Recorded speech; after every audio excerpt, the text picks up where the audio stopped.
Am I a one-trick pony? My criticism, what? Because I talk about Islam. Islam is the biggest threat, yeah? And let me talk about the reason why. I hear so much of an argument about demographics, okay? And the fact, and people call me out. You don't talk about demographics, or you don't talk about the replacement of our people. And these are the things that are thrown at me. Now, and the reason, and you know my upbringing. So am I a one-trick pony? I'm brought up in Luton. Luton is one of the most diverse towns. When you look at the population growth, and these are statistics, okay? From 2001 to 2011, the Hindu community went up by 150,000 people. Yeah, it went from 650,000 to 800,000 people in that 10-year period. Okay, the Jewish community went up by 30,000 people in the same period, and the Sikh community went up by 100,000 people in that period. Yeah? So the Muslim community went up by 1.4 million people. Now, if we take legal migration or illegal migration, 80% of illegal migration into this country is Islamic. 80%.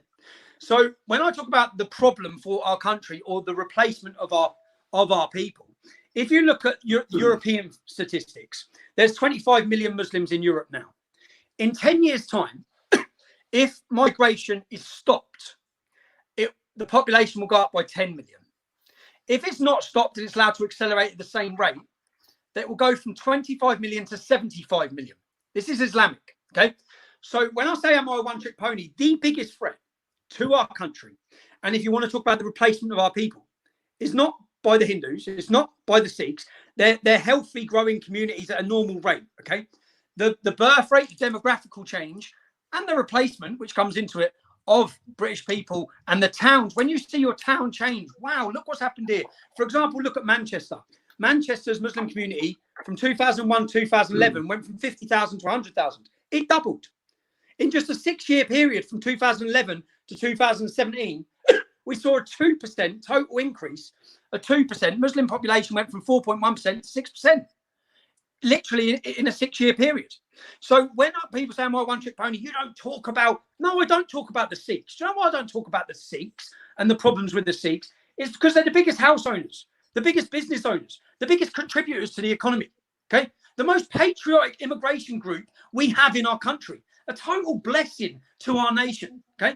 Brilliant people, patriotic people. So I'm not going to complain that Sikhs are building temples. I'm not going to moan about the Hindu community, who are as peaceful and tolerant as anyone can wish for, okay? And they're not growing at their community. It's not like it's going to replace ours, because they're not. It simply doesn't the stats and the numbers don't show that. They show that their community over a 10-year period grew by 150,000 people. The Islamic community grew by 1.5 million. With all the problems within that Islamic community of terrorism, of extremism, of violence, of rape, all these problems. So why don't I blame everything on all of the other demographics? I'm sorry, even if you look at Luton, and I do get frustrated with this because I see people, you don't talk about the demographical change. The demographical change is the Islamic change, okay? It's the Islamic change. The 80% of illegal immigration is Islamic.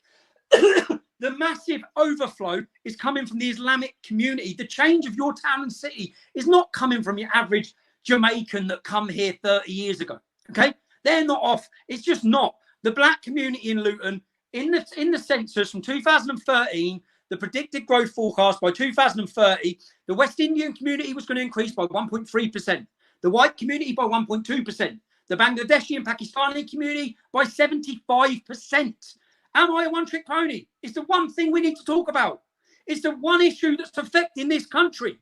And it's the fact that every other community there's certain groups or certain people want to tarnish immigration per se. That's my mum that come here as an immigrant. That's many of the best people and beautiful people in this country. And how they have I just sit there and think, well, what policy do you want to bring? You want to, and I try and understand their argument. I just think you're not even, look, Islam is a problem to this country, okay? It's the biggest problem. So am I a one-trick pony? It's the one. If there's one thing that someone needs to talk about, it's Islam. If there's one thing someone doesn't need to talk about, it's the Hindu and Sikh community in the UK. And then I hear thrown up so much about knife crime, and I'm just countering the arguments I hear. Yeah, but it's the blacks. It's the blacks. I think the biggest knife problem was in Glasgow, okay? Years ago, it was Glasgow.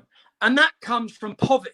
And many of the black communities, because many of them don't have dads, okay, and that's just a reality. Many of their dads have gone. It's poverty, okay. It's a cut, and I know it from Luton because the young lads that are running around with guns and knives in Luton are black and white.